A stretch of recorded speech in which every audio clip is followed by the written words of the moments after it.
Hey guys, Oblivion234 here again with another Urban Rivals video. Today we're gonna go through some new bloods, and there's some pretty good ones, but I guess we're kind of starting off with the best one because that's what I happen to have up. So, first here we've got Silvano. He is a 4-star, 8/5 from the Berserk clan with defeat, brawl, +1 life. So essentially, at best, this guy is an 8/7 with defeat +4 life. I don't see a downside to that. This guy's really strong, and he's got fairly high damage for a Berserk.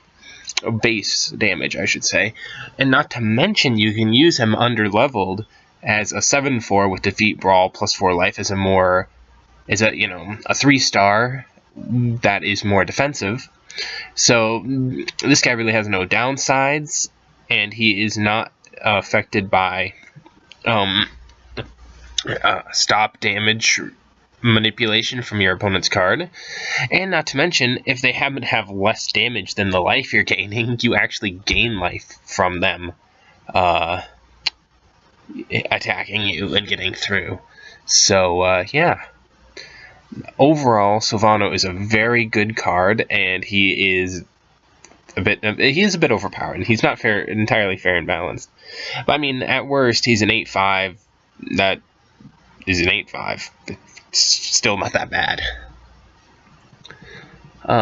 Moving on to the Hive, we've got Quack.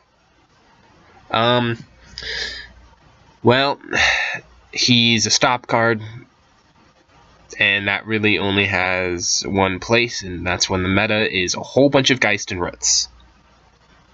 But he happens to be a particularly good stop card. Poison 3 is, with a minimum of 1, is very good. And he's a base 7/4, which is nothing to scoff at for having that high of poison. So I mean, if he gets through on turn 1, he'll do a grand total of 13 damage to your opponent, because you'll have the 4, then the 9 more from the poison. So, if you're running against a whole bunch of Geist, Quack is a really good counter to him if you're running live, because that ability is very, very good. Because even in Elo, that'll knock your opponent down to 1 life with 1 card. That's kind of crazy. So, yeah. Crazy. Very crazy.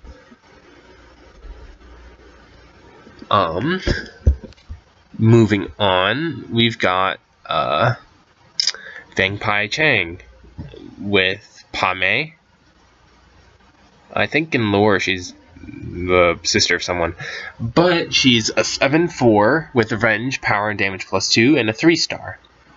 So at best, she is a 9/8 for a 3-star.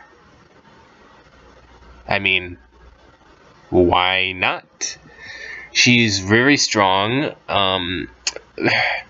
She's a 7/6 base with the possibility to be a 9/8. So, yeah. I mean, it's just good. That's as much stats as well, it's almost as much stats as Behemoth and Yamera on 1 card. That's not a 5-star. Same clause as Behemoth, but I mean less than 8 protection, because Behemoth is just overpowered. Yamera and Behemoth are just overpowered, but this does have some balance. So, but overall, great card. If this card was a rare, it would probably be 4 stars and be an 8/4. I'm guessing. And maybe not revenge. Yeah, probably still revenge. But yeah, this card is good as it is. It's a very good 3-star for Ching. And finally, we've got Mudster. Yeah, so he's a Geist, 2-star, 7/2, victory or defeat, -1 opponent life, minimum 1, I believe. and stop opponent ability. So, I mean,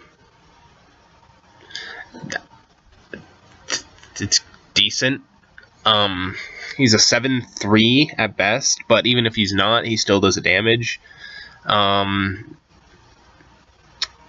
For his ability, I think he's pretty evenly balanced for his rarity and ability.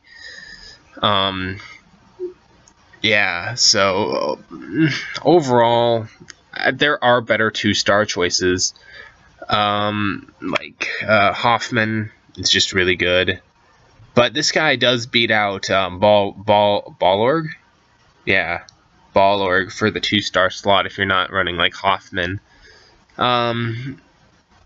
Overall, he gaps your opponent even if he wins. I mean, he gaps your opponent more if he wins, but he still has an impact if he loses, which is good for a 2-star because, you know, some 2-stars just kind of hard to win with.